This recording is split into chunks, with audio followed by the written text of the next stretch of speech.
भैया, ओ भैया,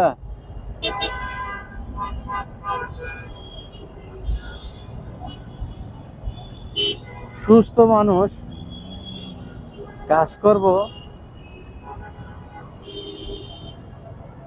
তা নয় ভিক্ষা করব।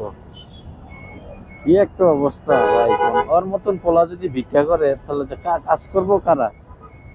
মহিলা মানুষ যারা বৃদ্ধ আছে তারাও যদি কাজ করে।